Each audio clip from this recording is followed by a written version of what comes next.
Hello, and welcome to the We're Not Stumped podcast. I'm your host, Mike Boland, and I'm a congenital amputee of the right hand. In this show, I will interview other amputees and allow them to tell you their incredible life stories. I'll also feature family members of amputees and others who support the amputee community, all in an effort to discuss the challenges and triumphs of those living with limb loss. So stick around and listen to inspirational stories and find out why we say, we're not stumped. Well, hello everyone. Welcome to the We're Not Stumped podcast. My name is Mike Boland, and today I have Felecia Robinson on. Felecia became an above-knee amputee on March 16th of 2021 after suffering complications stemming from a blood clot in her right leg.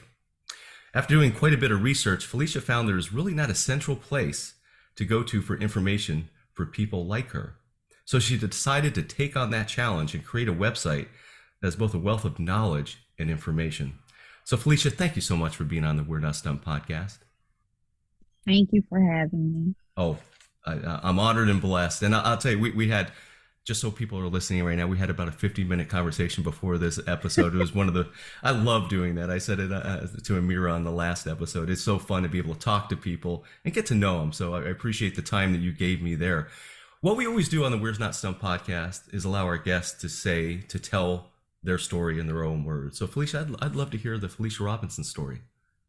Okay, great. So I'll tell my age. I'm 47 years old, and I guess I could say fairly healthy before this. Still actually fairly healthy. Not a whole lot has changed, maybe besides the numbers in my weight, but that's another story. But I'm married. I have 3 children. I'm an only child from my mom, but then I'm the oldest of 9 kids from my dad. I have a big family on that side. I'm very close with a number of my cousins. I have a pretty good amount of what I would call friends, and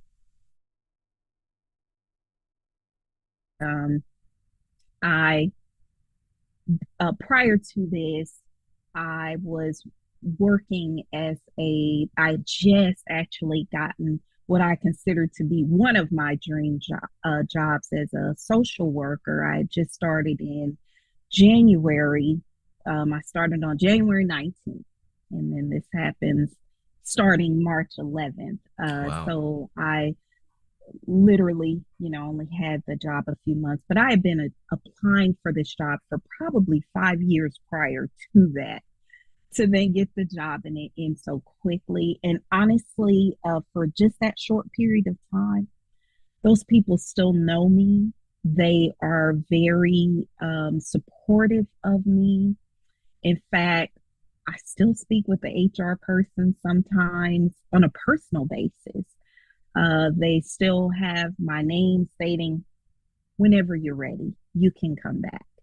At the highest levels, according to the HR person. It's just been, it's been really, really touching, and the number of people that have just been there for me. And I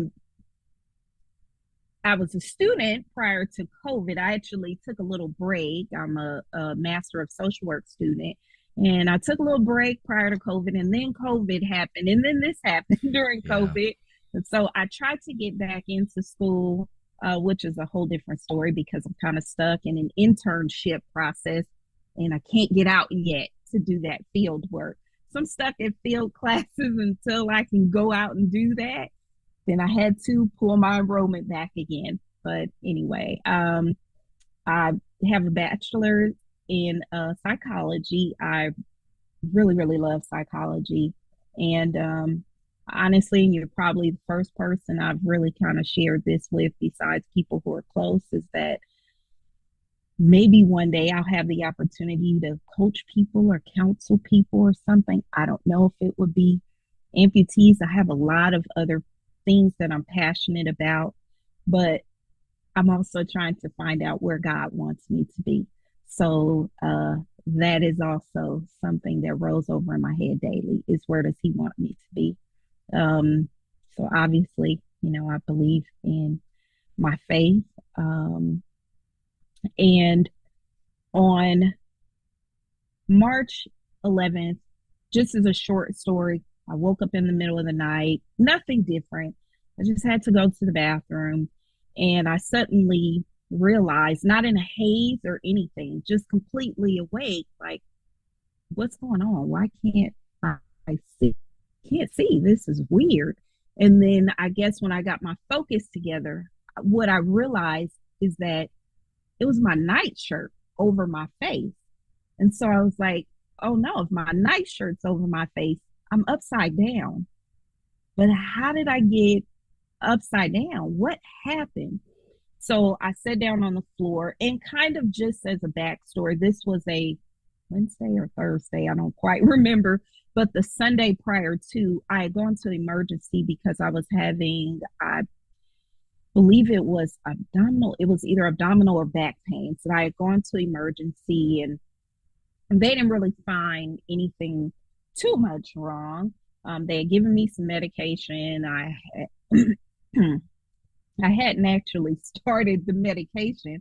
It was sitting on my desk. I was still working from home, like most people.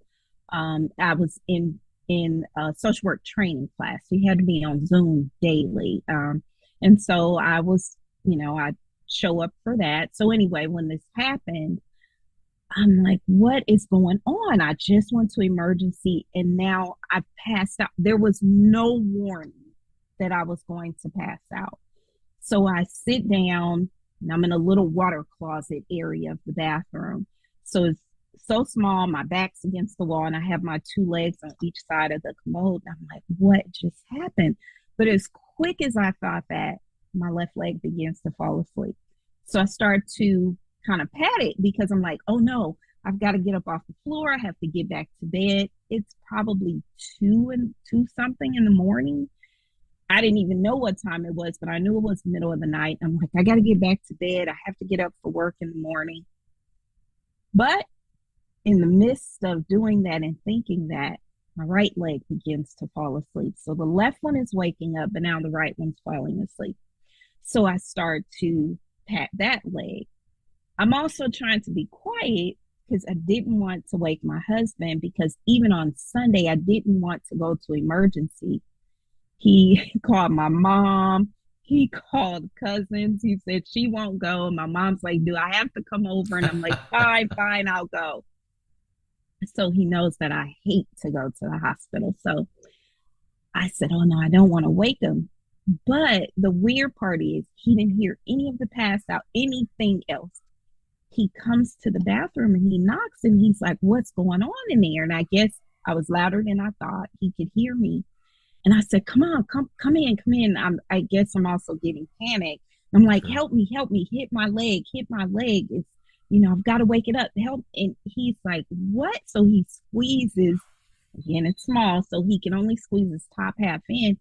And he comes in and he's like, oh my God, Felecia. And he's trying to help me hit my leg, but he's an emotional guy. So he was panicked already, but he didn't know what was wrong. Sure. So he's helping me and I'm like, help me. And now it's intensifying literally by the second. I mean, all this stuff is just happening and so he's helping me, but I don't know. He may have helped me maybe 30 seconds. I don't even know. It was so quick.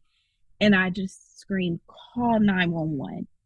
And he knew, okay, I didn't want to go to the hospital a few days ago, so for that to come up. And wow. So he says, okay, I got to get the door off to get you out of here. And so he says, I'm going to go call. So he runs out to go call and to go get his tool bag.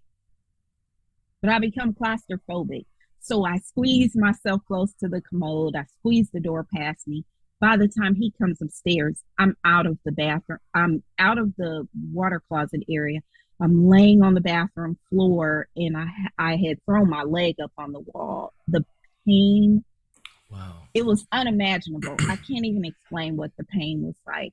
So by that time now I'm screaming. All I could do was scream, and all I could do, when I reflect on it, it's just so chilling because the only words I could form from that point on was, God, please help me. And that's all I continued to say over and over and over. And I'm screaming. And the paramedics come. They're like, what happened? He can't tell them anything. He has no clue what happened. I have no clue what happened except but I can't talk. Besides, God, please help me. It's the weirdest thing. There was nothing I could say to them. So they take me out, we leave, and I keep saying I'm going to go talk to these people one day if I can find who they were, but literally they thought I was on drugs.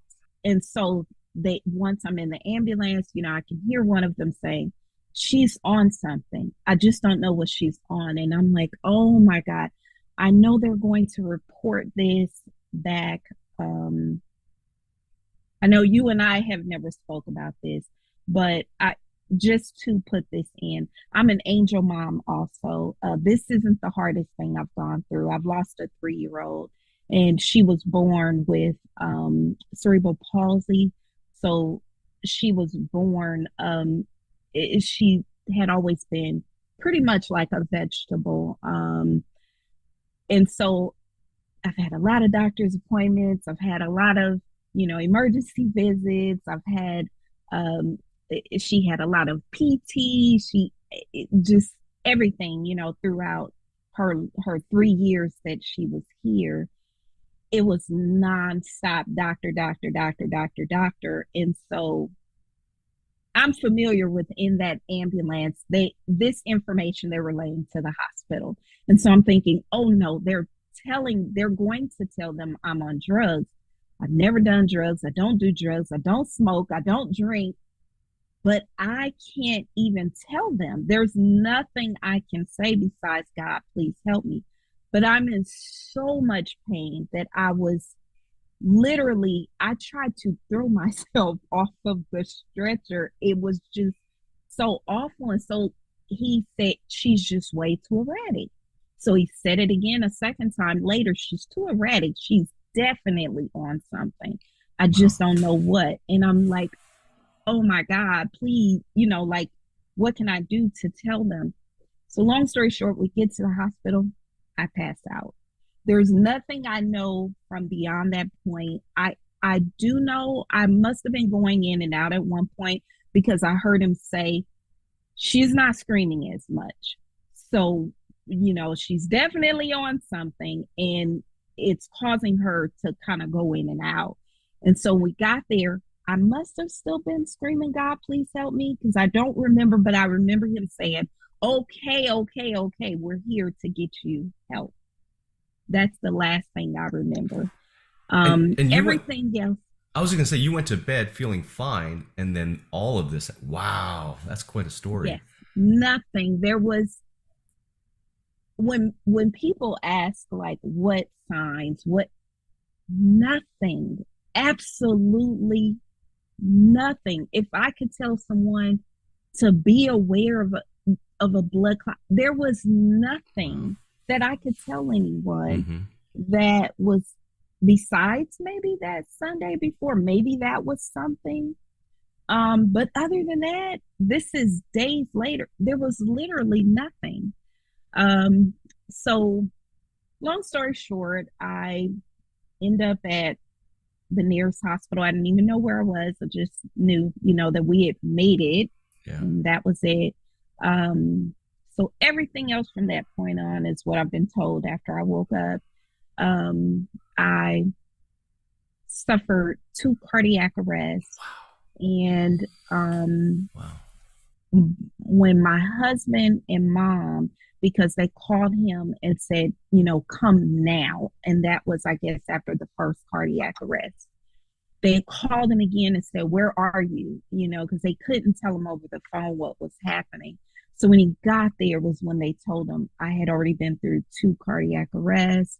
My mom said there was a machine at that point, physically pumping my heart. Um,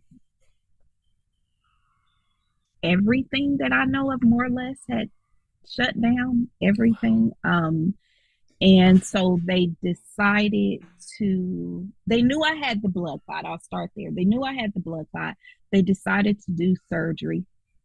They did do the surgery, or at least they opened me because I have the marks to prove it. But other than that, we don't know if something went wrong then, because the clots went to my lungs, and boom, Oh, that was it. That's all that we know, is that they traveled to the lungs, and that was it. And wow.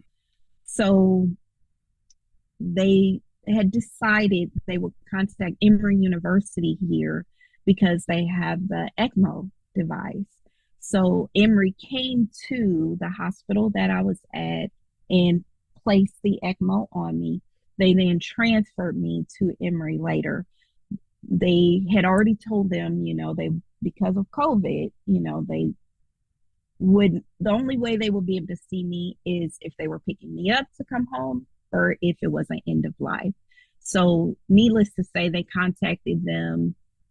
I think my husband said around 10, 11 o'clock that night, and told them to come to the hospital for end of life.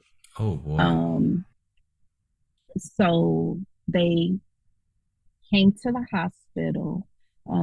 They, reiterated again to them that I would not make it. They had told them I would not make it through to the morning.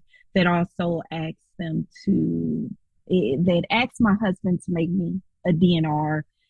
He Hmm. wasn't familiar with DNR. My mom knew what it was. So he had said no, but then he asked my mom, well, what is that? She said, do not resuscitate. And he was like, oh, no, absolutely, absolutely not. So they stayed for a little Wow. while. And they said during that time, my mom felt that God made them come, because they said during that time there was a nurse in the room who kept asking me to do stuff, move your toes, wiggle your fingers, squeeze my hand.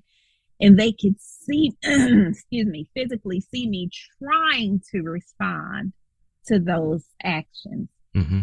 So they said they knew they weren't there for the same reason that they were called to be there for, Wow. So they left with a lot more hope. And in the morning, my husband got a call, but it wasn't the call he expected. The call he actually got was to say, there's a whole new team of doctors here, which my mom said she had prayed when she left the hospital and said she needs a new team. She needs a team. Give her the, the best team you can find. So in the morning, they called to introduce the team. And they called to say that my internal bleeding, they thought the clots had maybe gone to my heart, and that's why there was the Ooh. internal bleeding, and they knew there was nothing they could do. But they figured, no, maybe it's not that. So they called him for an authorization of a CT scan. And he said he was shocked, because he's like, he's expecting a different call. So they call him back and they say, well, from what we can tell, it looks like her liver is severed. We don't know if that happened maybe during the resuscitation events, or, what happened, but we'd like to do surgery.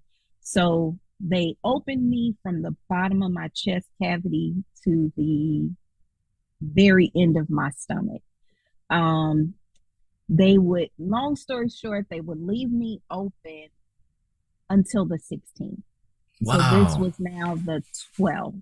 Um, they told them that they didn't want to close me back, because if they closed, they didn't want to have to reopen me if they had to do more surgery. Yeah. So they, placed the filter to make sure the clots, because what my vascular surgeon explained which was kind of what I wrote about in the blog, is that because of the because of the clots, they gave me blood thinners, but because of the surgery, they couldn't do any more blood thinners. So it was Oh wow. they were in a, kind of what do we do here Yeah. moment, because they really didn't know.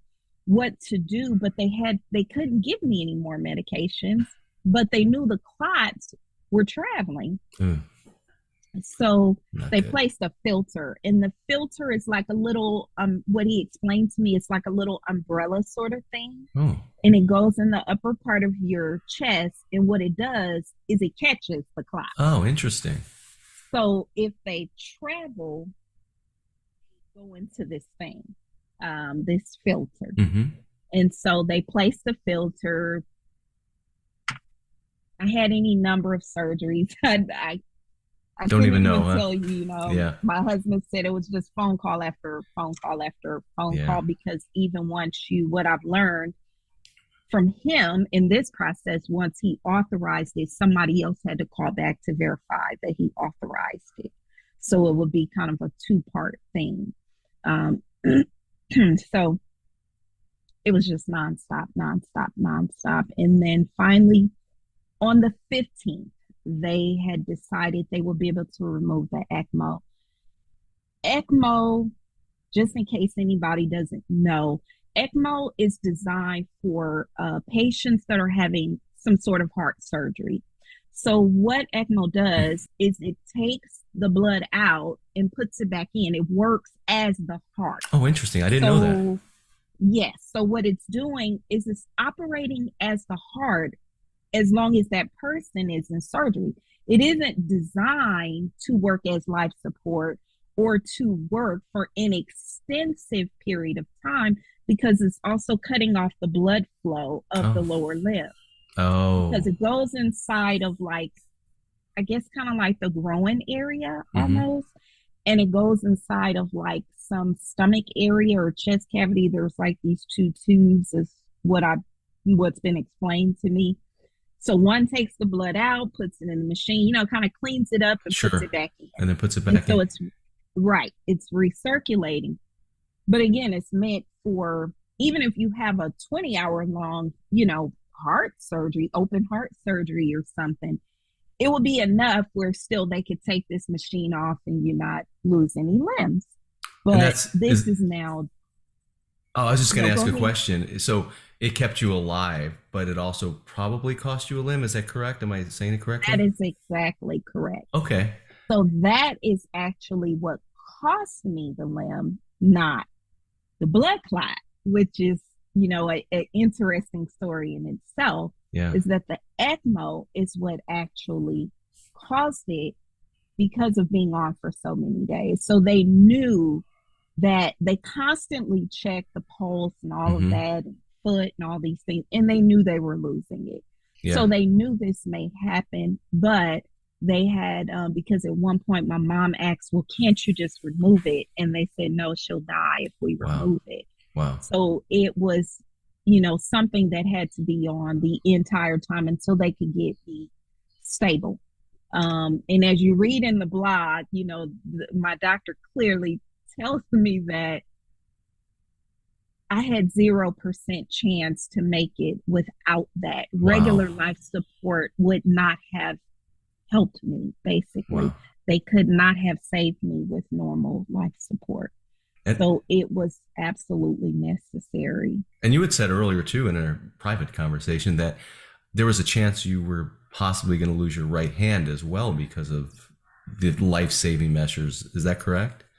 Yes, right hand and right foot. Oh, wow. In fact, when I woke up, both were black. They were still black. I mean, completely black. Yeah. I couldn't see my foot, but even once I was able to see my foot, my toes were still completely black. So my toes, they remained black for, oh my gosh, I don't even know how long. Yeah. It was several months. Wow. In fact, it kind of just grew away little by little. And it Mm-hmm. was the weirdest thing, because the whole toenail and the black came off altogether. Unfortunately, the only one that didn't is my middle toe. I lost the end of it, basically where the nail was. Okay. The entire part of it came off with the black. I think another thing that shouldn't get lost on this story is this all happened during COVID. So your ability to communicate with your family, your family's ability to communicate with you, And then the fact that you had a tracheotomy as well really kind of affected the whole communication. You didn't even realize what you had been going through or what had happened to you for 2 weeks, I think, after that, if I'm not mistaken. Yeah, it was probably, I don't know the exact date I woke up because I was still in ICU. Sure. So there wasn't any, there's like nothing in there but some boards that they write on. I don't even know if the date was on there. But I couldn't tell you the date I woke up. My family really doesn't recall. Um, and they it was still probably some days before they were able to see me. Yeah. Because I don't even know what time of day it was. Sure. When I would wake up, go out, wake up, go out, wake up, you're mostly sleeping in Yeah. there. And so, Yeah. once I became more stable, I knew it was really serious. The first time I woke up, it was weird because the doctor was like in my face like a movie. And she's like, "Do you know where you are?" And I said, "No." And then she told me I was at Emory. And, this is off topic, but because of my dreams, there were some creepy things in my dreams. I didn't believe her. And so I shook my head no, and I just went back out. When I woke up again and seen her again, I knew I was actually awake. And she was kind of running around then, and there was always a nurse or somebody in the room. And she said, "Oh my God, I still need to call her husband about authorization for whatever it was." And I'm thinking, authorization. Okay. I knew I came to the hospital, but this must be really serious. So I knew something serious had happened, but I didn't know what. I knew I had gone to the hospital. So I wasn't shocked that I was in the hospital. I did kind of remember those things, but I didn't know anything in between. And again, I also didn't know this is like 2-3 weeks later. I don't know that, Yeah. so I'm just under the assumption, okay, something happened. And then, as I explained to you in the private conversation, yes, my leg, I didn't know it was gone. Because I couldn't move, I couldn't sit up, I couldn't do anything. I could feel this intense pressure of my leg being asleep because it's dangling through the bed. Yeah. So I kept thinking, wow, what kind of bed is this? It has this unique hole, like this cutout. I don't mean to laugh, but yeah. For my leg. I said, this is just odd. And I'm like, I wish they would pick it up. Now, my trach wasn't actually done early on. My trach was done after my amputation. So because I was still on a ventilator for that amount of time, I think my trach was put in around the 21st. So my amputation happened on the 16th. And again, I'll say this to you on the podcast. I did not say it in my blog. I said personal information, but my second major surgery on that day was a hysterectomy. Oh, wow. My husband had to make a decision for me to have a hysterectomy. On the 15th, when they decided they would close me, they couldn't. My uterus had swollen so large that my stomach would not close over the top of it. So they then called him back to ask him if he could make a decision on a hysterectomy and whether that would be full or partial. But that would pretty much be the only way at that point that they could close me. Luckily, we had these conversations already about hysterectomy because of some other issues I was having. Sure. Because so far the reason for the blood clot, they think, is because of a birth control that I had just started 2 weeks before this event happened. Wow. 2 to 3 weeks before this event happened. And I started it because of a heavy menstrual cycle that a lot of women go through. And then this happened. So they believe that was the culprit of the blood clot. So we had already had these conversations about hysterectomy. So he really didn't have to make a huge decision on that.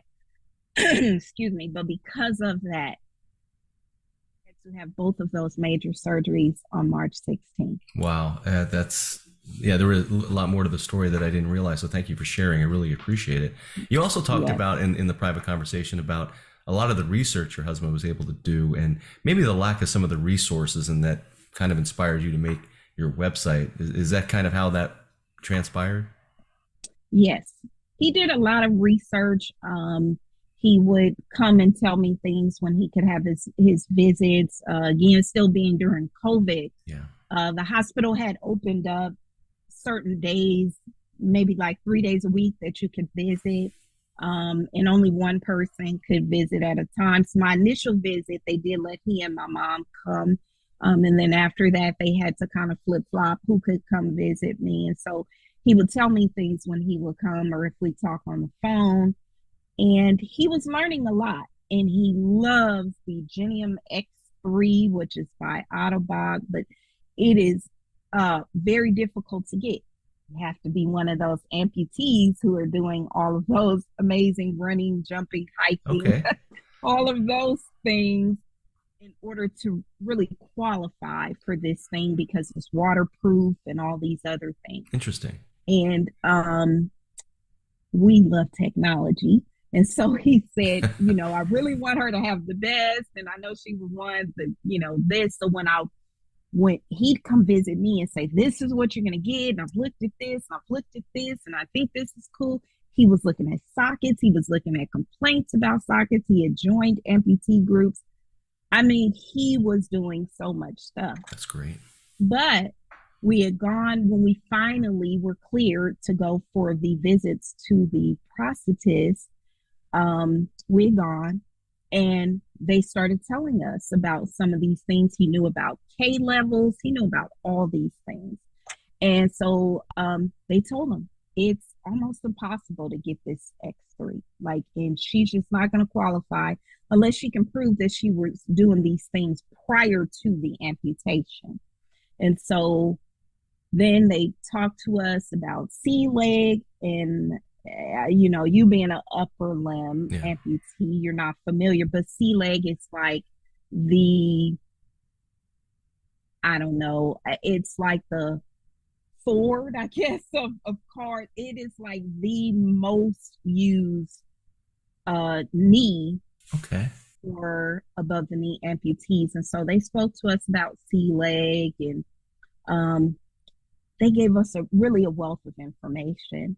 And then we decided on our own, okay, well, we'll visit some other ones. So we visited Hanger. We spoke with another one, Socketless Socket. We did a Zoom with them because they're in Florida. Mm-hmm.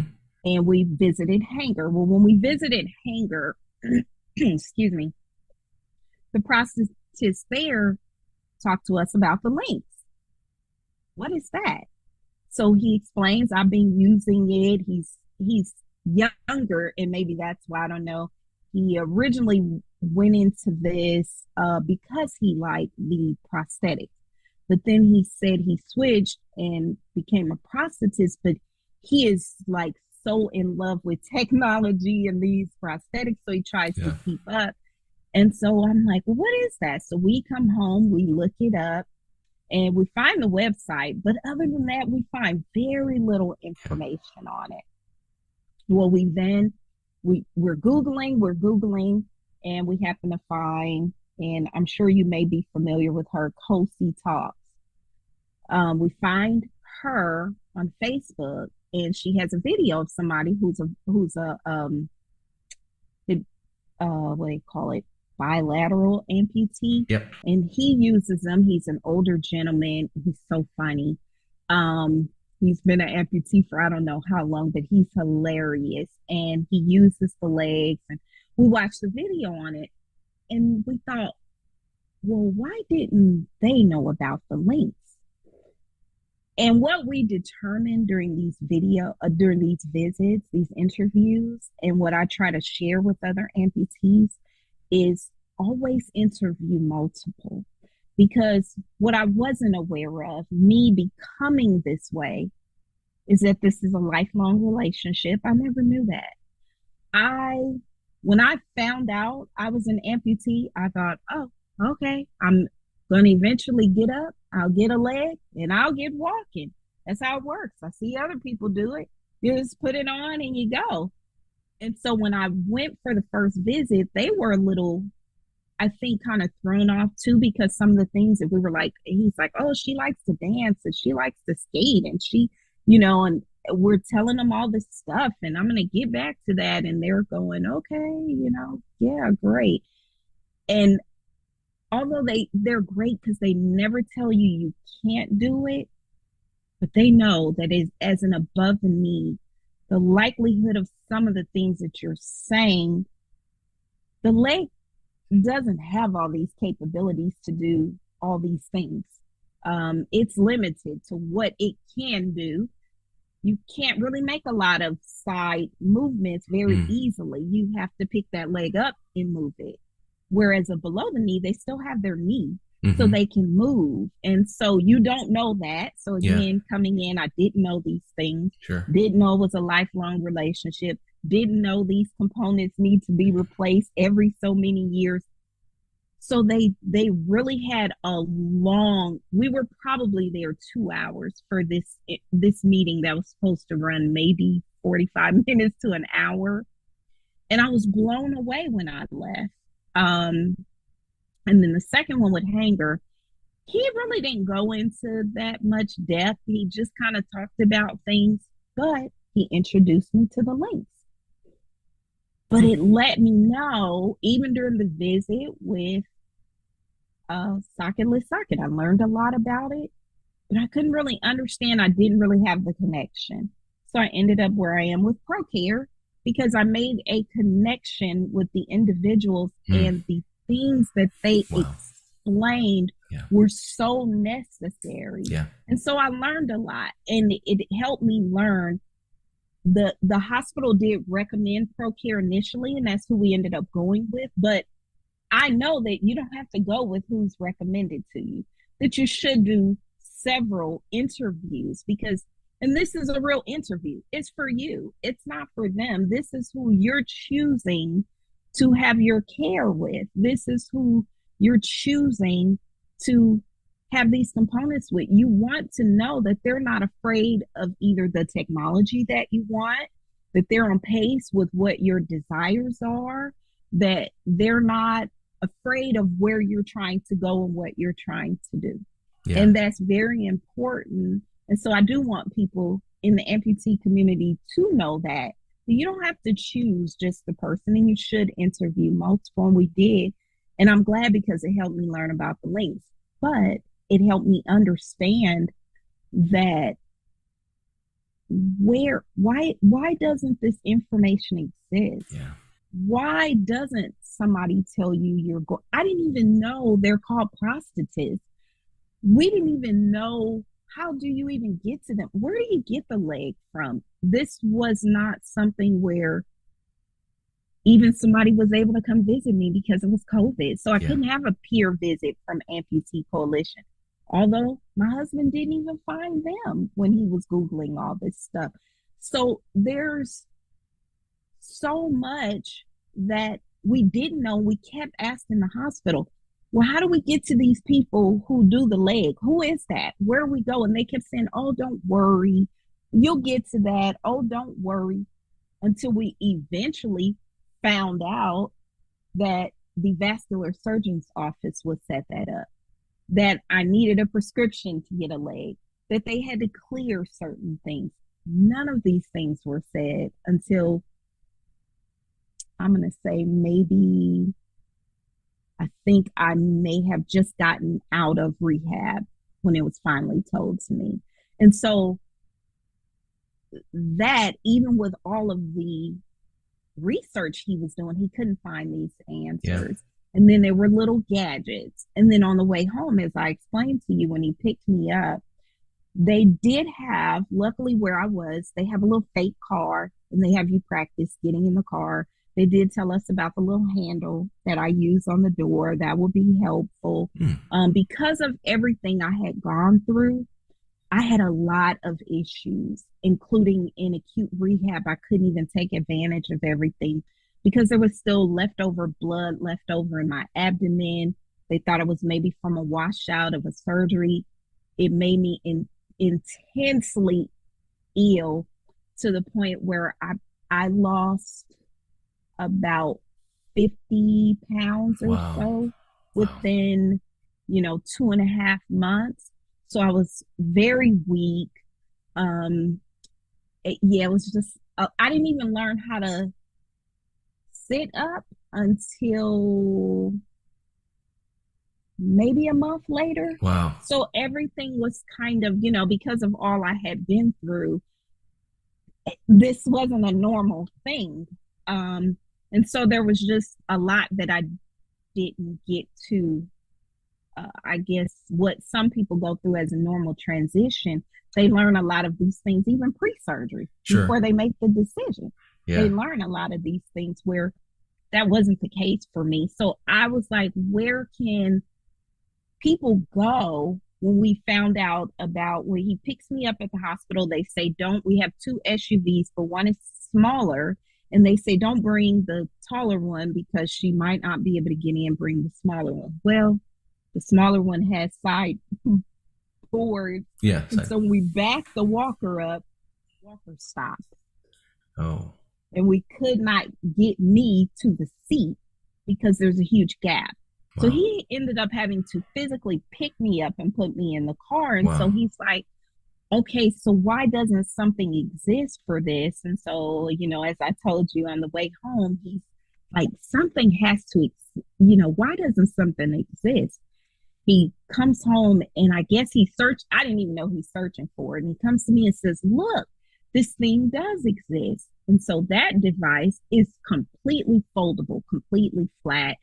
You wouldn't even think it would hold the amount of weight that it does, but it unfolds and you can adjust it to whatever level you need to for the seat. And the person sits on the seat and pushes themselves backwards. It Wow. sits on the seat in the car, and they push themselves backwards onto the seat. Got it. And then Okay. you just take it out and fold it back up and put it away. And he And found that on so, Amazon, is that correct? yes, Yeah. he found it on Amazon.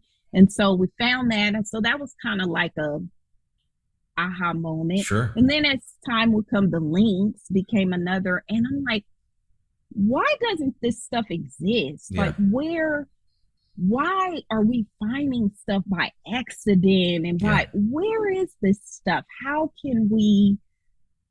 Why doesn't it exist? And he said, well, maybe that's for you to do. And I said, nah, it's not for me to do, but I mean, maybe somebody should do it.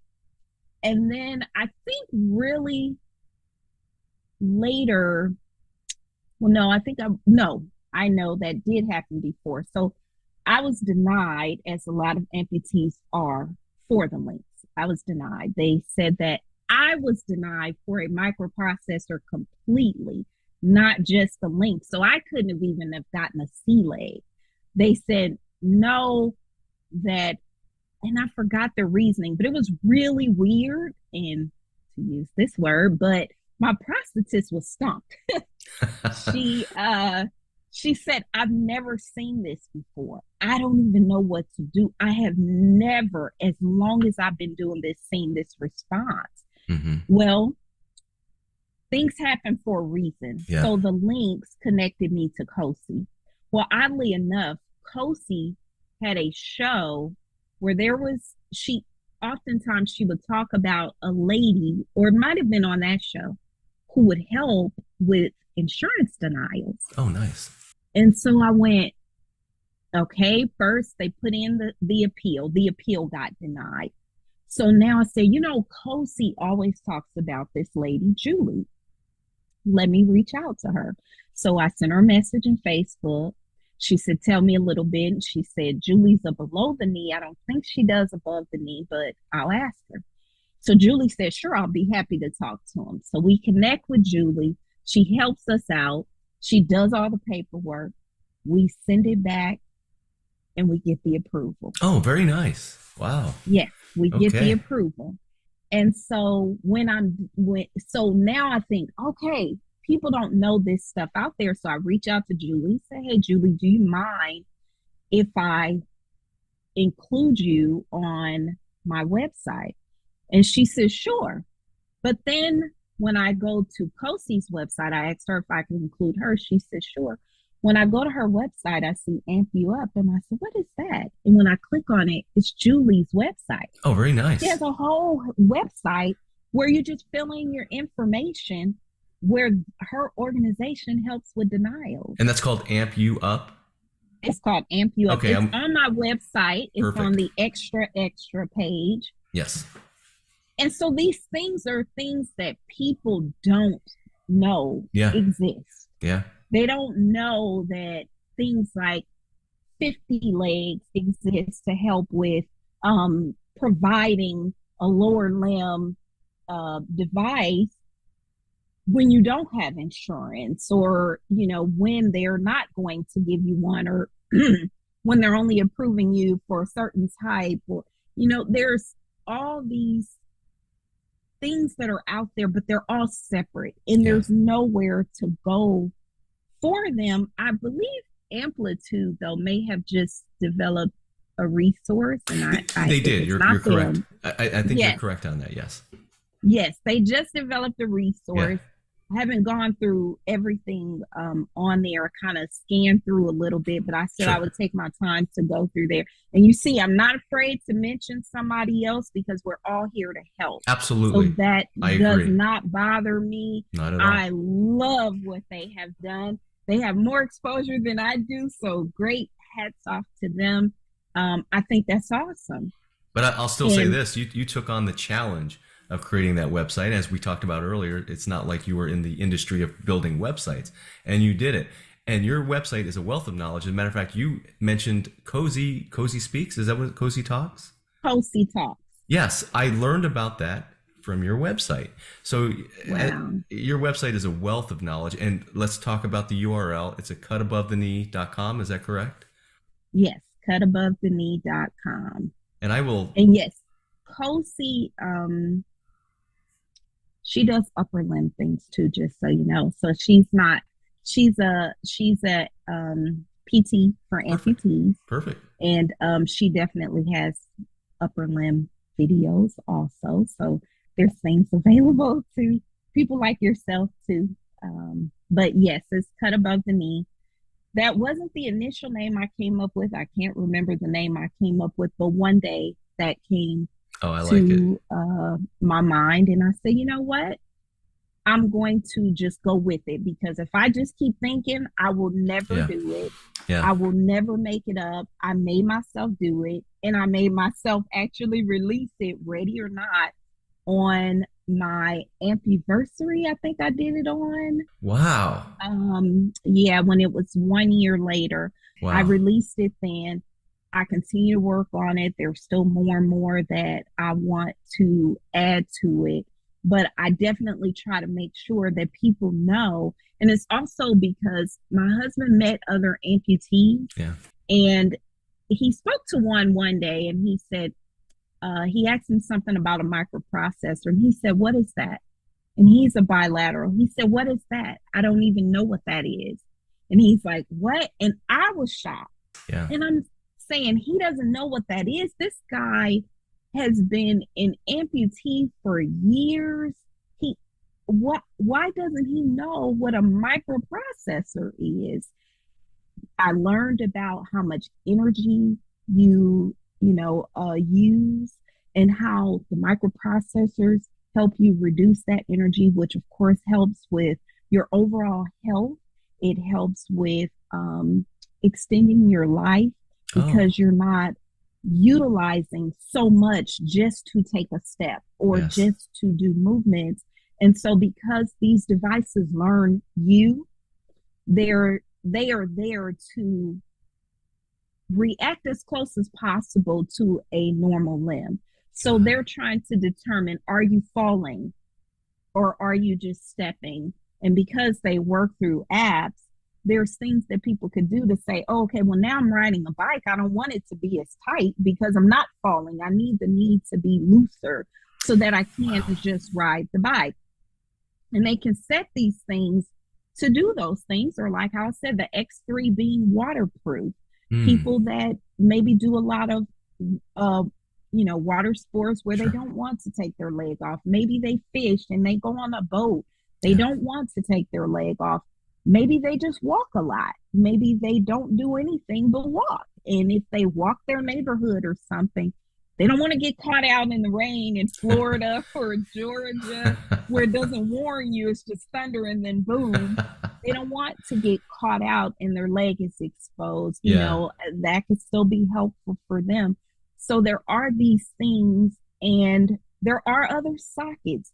There are, even in my research, because I learned about sockets, it helped me because my limb does that awkward thing of shrink, grow, shrink, grow, shrink, grow. So every week when I went to the prosthetist, it was too big, too small, too big, too small, too big, too small. And by the eighth one, she just said, okay, we got to figure something out. Yeah. And so I said, I need adjustable. And so I use Click Medical, the BOA system, because the prosthetist can do it there themselves. Because my limb has still shrunk. As soon as I left, I have to wear socks, but Yeah. I still use my it's still adjustable and it still works for me because it does provide that tightness that I need. I need the tightness. I need to be able to feel that that leg is on for me to feel secure. But I do want to provide somewhere that people can go and just learn about something. Maybe there's a device that they're looking for that Yeah. they don't think exists, like the one that I found. And Yeah. so that's on my website. Maybe there's something they need help with getting in the door. Maybe as a woman, you're saying, I just can't carry these purses on my shoulder anymore. I need something that goes across me. I just Yeah. have things like that. Maybe That's neat. you are recovering and you need something to help to do hand exercises. Sure. Maybe you need bandages. Maybe, there's just, I try to think of so many things that I used and Mm-hmm. that were helpful and beneficial to myself, and think of those resources that somebody might Yeah, somebody might need. need. Yeah, exactly. Yeah. And it's cutabovetheknee.com. And Yes. I like that URL so much. And when I saw that, I'm like, oh, somebody has a cut above the knee, the website, that name has to be on the We're Not Stumped podcast because those names just kind of go together. And I want to ask about your future. One thing I do want to say is that you started a blog. I think it's relatively recently, and that is a wealth of knowledge. You have 4 posts on there, and it goes from anywhere from the physical to the mental to the emotional. And I would say that anyone out there that is really going through any kind of amputation, I think it'd be well worth their time to go to your website and read your thoughts on those blogs. They did a great job on that. So what is the future though? What are you looking to do in the future? Um, excuse me. Obviously, I'm still going to keep working on my website. That never ends. That never ends. Right. That never ends. It never ends. I can Right. tell you that. Yes. I want to keep learning as much as I can. I want to keep providing as much information as I can. I also hope to become some sort of resource. I do want to consider later joining Amputee Coalition and becoming one of those peer folks. Sure. I do also want to, I also have recently started to get more involved on the blood clot side. So Great. I hope to provide information on that. I also, at the Wow. end of my blog of the conversation with the doctor, I do plan to go speak to them at the hospital as he's asked for me to do. So that is something I will also do. And I hope to one day maybe become some sort of coach. I've always had a dream of offering counseling, but I hope to maybe one day do that. But probably the biggest thing, I just hope I continue to listen for what God's direction is and where He wants me to be and what He wants me to do. Because what my dream was prior to doing this ended with this. And there is a reason that I believe He cut it so short. There is something that He's asking me to do that's not it. It could still be in that realm. I don't know. Yeah. But I do know that I feel deeply that there's something that He needs me to do. And so I want to always stay open to that, to where He's leading me to go. And in the meantime, of course, like I said, I just hope to continue to learn. I'm learning so much more to be patient about things. I'm continuing to work on me in the meantime, and continuing, I plan to get myself into counseling, and I just hope to continue, like I said, to learn and to be open. I want to be able to communicate with people who do feel different or who do feel that people that are not where they are not where they should be. It's something that I learned in my social work studies in school, was meet people where they are, not where you want them to be. Oh, wow. And that is something that stuck with me when I learned that. And I learned that, oh gosh, probably 4 years ago or so. And I remember that stuck with me so much. And sometimes you have to go backwards to get them. You can't just always expect them to catch you. And so I want to be able, excuse me, to communicate with people in our community that feel different about where an amputee should be or how they should think. And I want to have the patience to be able to do that in a way that is not argumentative, and to be able to get them to understand and to have their hearts open to the fact that the amputee who's laying in the bed every day is just as great as the one who's climbing a hill every day. There's another way to get them to understand that, but it's not to berate them because they're laying in the bed every day. No. And so I'm working on that. Yeah. And I'm trying to figure out how I create a blog about that. But in the interim, I'm also trying to learn about those people and why they feel the way that they feel.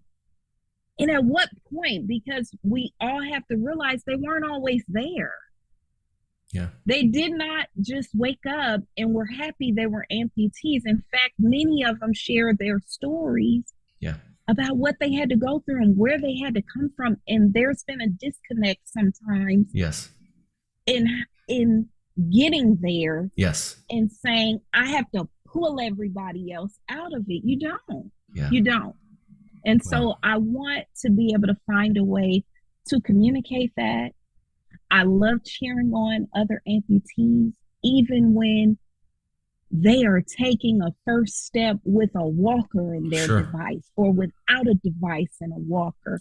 When they're cooking and sitting on their stumps, and when they're rolling a wheelchair through the city, and when they're doing things that are normal. Yes. I love applauding them for being normal and for sharing where they are normal, and for being okay with that in the midst of all these other people that they may feel just like I do are being great, doing and being great. I love them too. I applaud them too. But I want to applaud the people who aren't there yet, or who may not ever be there.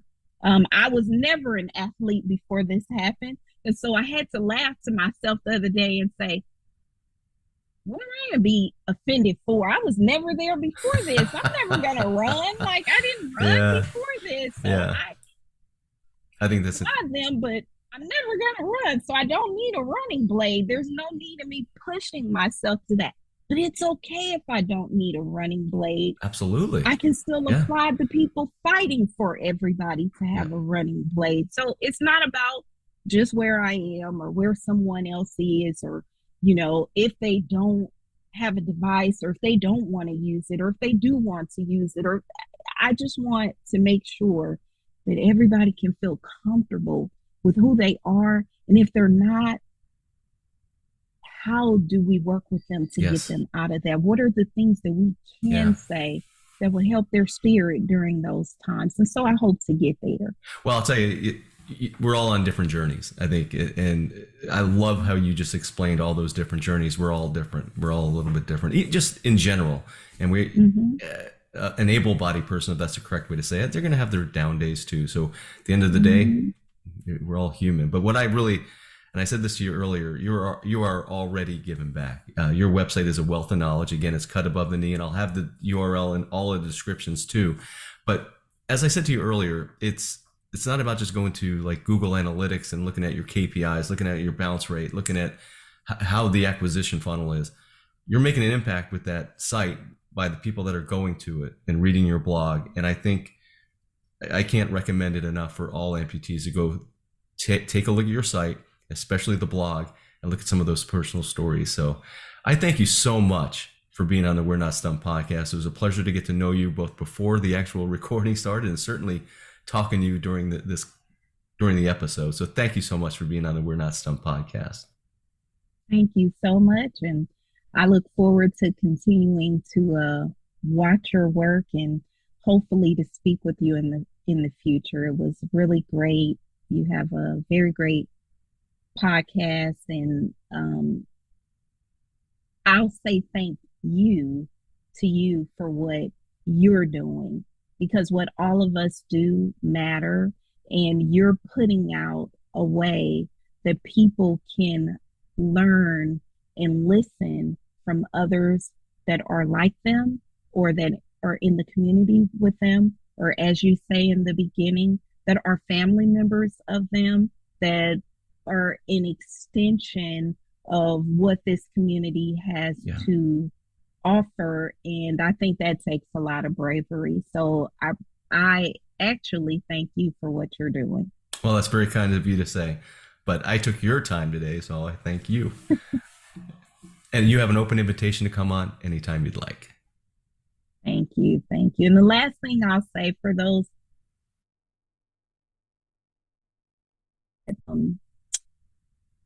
create a milestone or some sort of journal for the things that you do, even when they're small.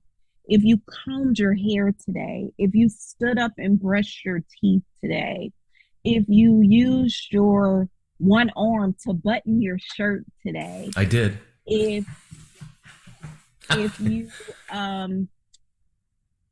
you took more than 10 steps, if you, no matter how small you think it is, create that and create dates next to it for what you did. You cooked your first meal.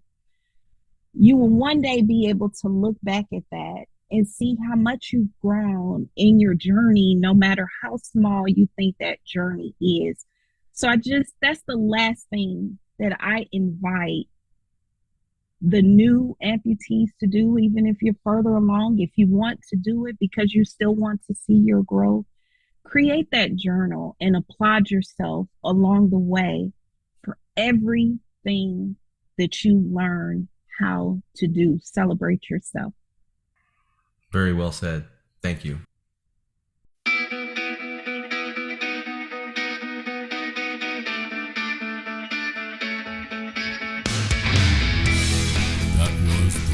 Stumped podcast, hosted by Mike Boland.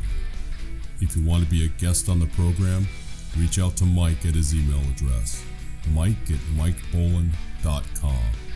This podcast is produced by One Hand Man Productions.